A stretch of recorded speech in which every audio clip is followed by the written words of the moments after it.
Hi అందరికీ. ఈరోజు video ఏంటంటే ఎగ్ పకోడీ అండి. పిల్లలకి చాలా ఇష్టంగా తింటారు. మనం ఏ విధంగా చేసి పెట్టాము అంటే చాలా సింపుల్గా కూడా మనం తయారు చేసుకోవచ్చు అండి. ఈ విధంగా కనుక మనం చేసి పెడితే సాయంత్రం టైంలో స్నాక్స్గా ఈ విధంగా పెట్టాము అంటే ఎగ్గు తినని పిల్లలు కూడా తినేస్తారండి. ముందుగా దీనికి కావాల్సినవి 2 ఎగ్స్ తీసుకున్నానండి. మీరు కావాలి అంటే 4 అయినా తీసుకోవచ్చు. మీ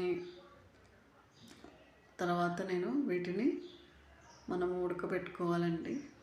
ఉడకబెట్టుకునేటప్పుడు నేను మీకు చూపిస్తాను చూడండి.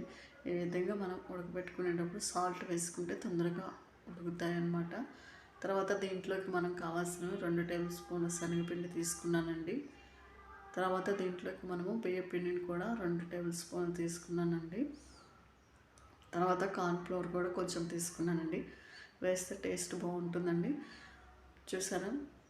తీసుకున్న తర్వాత మనం దీంట్లోకి వెల్లుల్లిపాయలు తీసుకుని ఈ విధంగా పొట్టు చేసుకున్నానండి.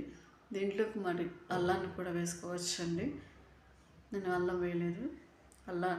వెల్లుల్లిపాయలు కూడా ఈ విధంగా కట్ చేసుకున్న తర్వాత ఎగ్స్ కూడా ఉడికిపోయాయండి. తర్వాత దీంట్లో ఉన్న ఎల్లో కలర్ తీసివేసి వీటిని చిన్న చిన్న పీసులుగా మనం కట్ చేసుకోవాలండి. చూసారా? ఈ విధంగా కట్ చేసుకున్న తర్వాత 2 టేబుల్ స్పూన్ల శనగపిండి వేసానండి. శనగపిండి వేసిన తర్వాత దీంట్లోకి మనము బియ్యం పిండిని కూడా 1 టేబుల్ స్పూన్ వేసానండి. వేసుకున్న తర్వాత నేను మీకు చూపిస్తాను చూడండి.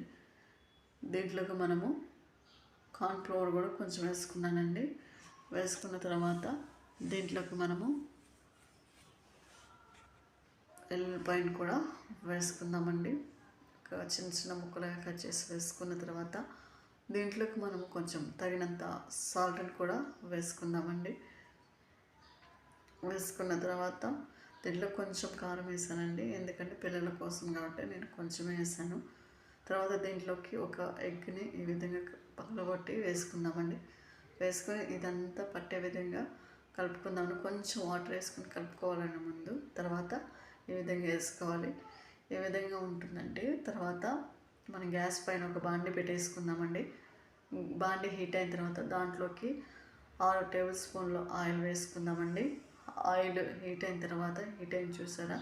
మీడియంలో పెట్టుకొని ఈ యొక్క ఎగ్ ముక్కల్ని పకోడీలాగా చిన్న చిన్నగా వేసుకుందామండి. చూసారా? ఈ విధంగా కనుక మనం చేసి పెడితే పిల్లలు కూడా చాలా ఇష్టంగా తింటారండి.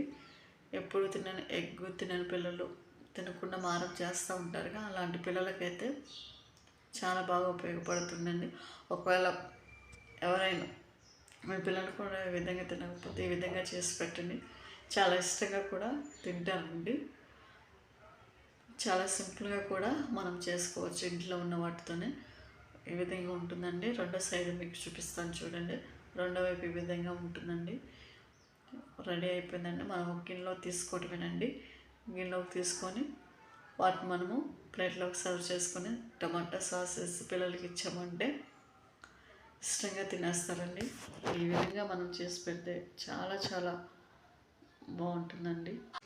ఒకవేళ ఈ వీడియో కనుక మీకు నచ్చినట్లయితే లైక్ చేయండి, షేర్ చేయండి, సబ్స్క్రైబ్ చేసుకోండి. థ్యాంక్ యూ ఫర్ వాచింగ్ అండి.